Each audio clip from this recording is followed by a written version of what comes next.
इसने सुभाष चंद्र बोस को ए टाइटल दे देते हैं। ब्रिटिश को ये पता नहीं था कि आगे जाके ब्रिटिश के सामने ये सर दर्द करेगी सुभाष चंद्र बोस। ब्रिटिश के ऊपर पॉलिटिकल प्रेशर जाते हैं और ब्रिटिश ना चाहते हुए भी इसको अंकारा जाने का परमिशन देते हैं। और ये सुभाष चंद्र बोस यूएसएसआर में पहुंचने के बाद एनकेवीडी जो 1934 से 1946 के बीच में सोवियत यूनियन की इंटेलिजेंस थी, इस विलहेल्म मास्ट्रेसस फॉरेन मिनिस्टर था, इससे मिलते हैं। तो आप सोच के देखो कि सुभाष चंद्र बोस कितना बड़ा नेशनलिस्ट था। इसने जर्मनी के मिनिस्टर से भी मिलते हैं। वोमेन्स के लिए कोई भी रेजिमेंट नहीं था, तो वोमेन्स किसके लिए लड़ेगा? तो इसके लिए क्या करते हैं, रानी ऑफ झांसी रेजिमेंट बनाते हैं। देखिए सुभाष चंद्र बोस की जब बात करें तो ये बहुत इंपॉर्टेंट थ्योरी है अंडमान और निकोबार आइलैंड्स और इंडिया के इंडिपेंडेंस के लिए। उड़ीसा की कटक डिस्ट्रिक्ट इससे 5 किलोमीटर दूरी पर जनकनाथ भवंस उड़िया बाजार, इसमें जनकनाथ बोस और प्रभावती बोस के घर में 23 जनवरी 1897 को एक बच्चा पैदा होते हैं। इस बच्चा का नाम सुभाष चंद्र बोस है। इस टाइम पर किसी को पता नहीं था कि ये बच्चा आगे जाके ब्रिटिश को चैलेंज करेगा और इंडिया को फर्स्ट इंडिपेंडेंस की राह दिखाएगा। Subhash Chandra Bose America based Anglo center school में एडमिशन कर देते हैं। स्कूल खत्म हो जाते हैं, इसके बाद कॉलेज में एडमिशन देते हैं, कॉलेज भी खत्म हो जाते हैं। तो इस टाइम पर सुभाष चंद्र बोस की दिल में नेशनलिस्ट की भावधारा ही नहीं आते हैं। तो इसके बाद कॉलेज खत्म हो जाने के बाद क्या करते हैं, AICS एग्जामिनेशन देने की बात करते हैं, इंडियन सिविल सर्विस एग्जामिनेशन। हमें थोड़ा इसके बारे में भी समझना पड़ेगा। 1608 में British east India company India आते हैं और धीरे धीरे एक्सपेंशन करते हैं और इंडिया की डायरेक्ट रूल ब्रिटिश ले लेते हैं। तो पहले क्या होते हैं, सारा काम ब्रिटिश ही करते थे। धीरे धीरे इंडिया की लोगों को अपॉइंट करने लगते हैं, लेकिन ऐसे ही तो धीरे धीरे लोगों को अपॉइंट नहीं करेगा, इसके लिए कोई ना कोई तो डिग्री चाहिए होगी। तो इसके लिए क्या करते हैं, 1858 में ICS Indian civil service examination करने की बात करते हैं जो लंदन में होगी। 1947 इंडिया को इंडिपेंडेंस मिलने के बाद ICS IAS होते हैं। तो हम मेन टॉपिक पे आते हैं। सुभाष चंद्र बोस की फादर्स इंग्लैंड में रहते हैं, तो उसको भी इंग्लैंड बुलाए जाते हैं सिविल सर्विस एग्जामिनेशन की प्रिपरेशन करने के लिए। तो ICS की 2 एग्जाम होते हैं। फर्स्ट एग्जाम वो क्लियर कर लेते हैं और इसमें अच्छी मार्क आते हैं। तो इस नंबर क्या होते हैं, सुभाष चंद्र बोस की फादर्स और इसके ब्रदर्स शरद चंद्र बोस इंडिया लौट आते हैं। तो इस नंबर शरद चंद्र बोस ने ए लिखी थी, आप एक बार पॉज करके देख लेना।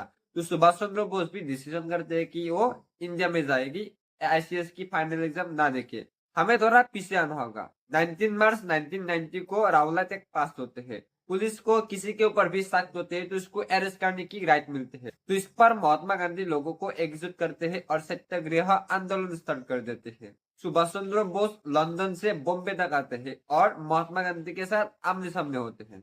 महात्मा गांधी और सुभाष चंद्र बोस के बीच डिबेट चलते हैं, जिस पर गांधी जी नॉन वायलेंस और नेगोशिएशन करके जो मामला है इसको सुधारने की बात करते हैं। सुभाष चंद्र बोस नॉन वायलेंस और एंटी कॉलोनियल की बात करते हैं। 1923 में सुभाष चंद्र बोस कांग्रेस में ज्वाइन कर लेते हैं और 1927 में जनरल इलेक्शंस होते हैं, जिसमें सुभाष चंद्र बोस जनरल सेक्रेटरी बन जाते हैं। और 1928 में सुभाष चंद्र बोस एक मीटिंग करते हैं कोलकाता में। तो ब्रिटिश सरकार इसमें सुभाष चंद्र बोस को most memorable role general officer commanding Congress थलेंद्र क्रॉप की टाइटल दे देते हैं।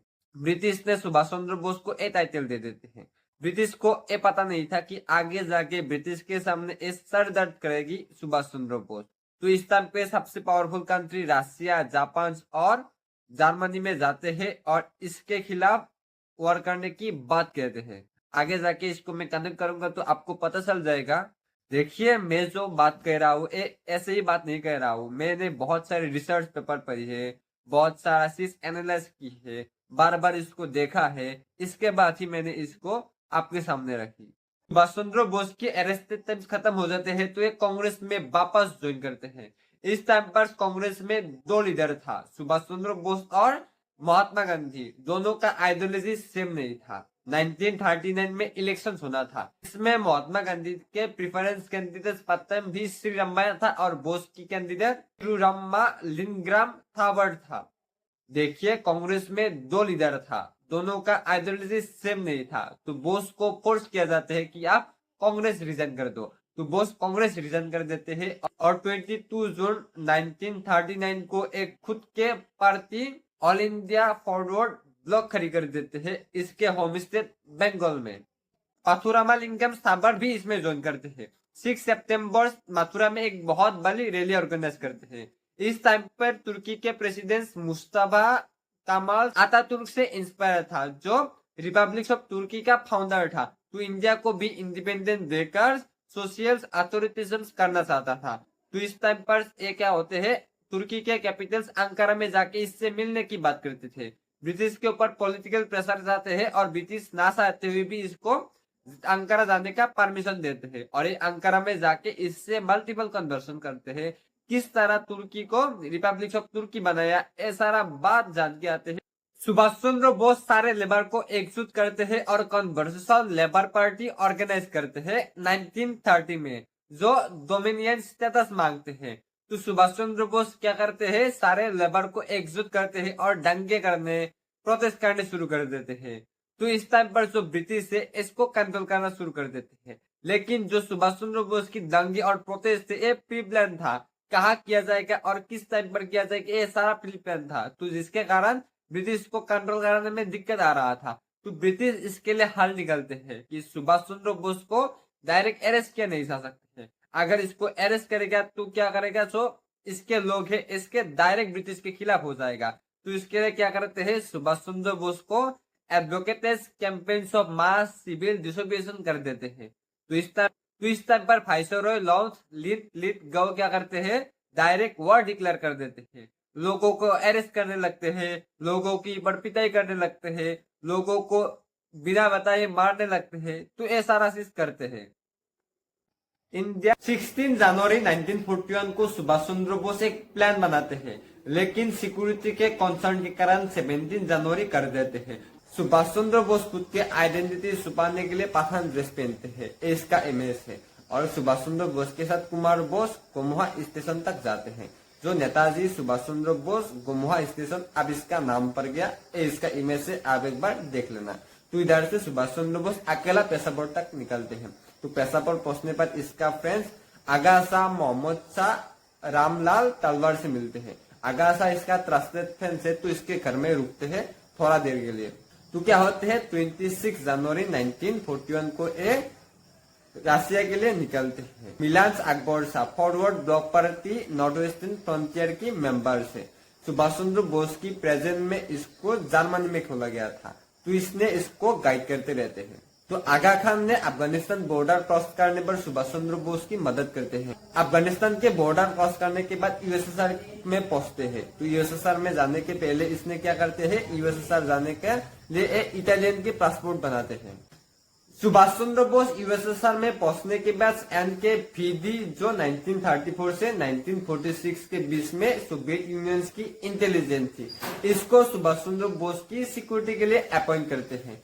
जर्मनी और यूएसएसआर एक साथ में था लेकिन बाद में इसके बीच दुश्मनी हो जाती है, लेकिन हम इसको इसमें डिस्कशन नहीं करेंगे, हम इसके लिए अलग वीडियो में डिस्कशन करेंगे।